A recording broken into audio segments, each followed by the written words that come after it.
Nisi në Vlorë procesi dezinsektimit nga mushkonjat.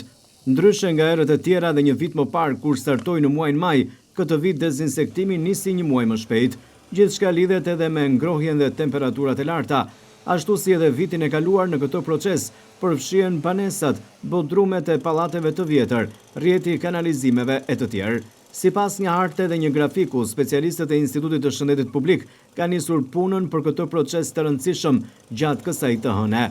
Televizioni 6+1 Vlora ngriti me shqetësime dhe pak ditë më parë situatën e mushkonjave, ku për shkak të temperaturave të larta në shumë zona të qytetit, ato ishin kthyer në bezdisje, por edhe burimi infeksioni për qytetarët.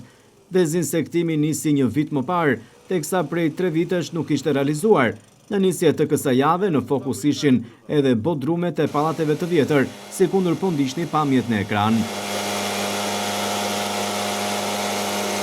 Specialistët që ndjekin këtë proces kanë trokitur këtë të hënë shtëpi më shtëpi për të realizuar dezinsektimin dhe duke dhënë këshilla edhe për qytetarët. Mushkonja të nga ujë, që t'jemi qartë, po mbajtë ujë të ndenjur, po kaloi ujë 2 ditë. Aty e vë vezën mushkonja dhe aty e bën largën. Ndaj edhe unë përshikoja referotull dhe pash kishe ato kinja capi kështu kova të mbaja që ruajnë. Vetëm në ato e fiksova, se për bache e për pemë, për mushkonja që rinë për pemë nuk është se janë të rrezikshme, nuk është se të pickojnë. Problemi e mushkonjat është uji të mushkonjat i gjithë.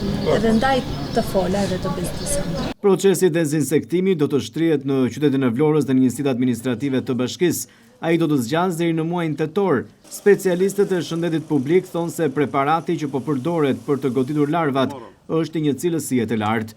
Ky është viti i dytë që dezinsektimi po zhvillohet der më der, ndërsa do të përfshihen këtu edhe pusetat, kanalet e bodrumet, ashtu sikundër edhe gjithë vija bregdetare.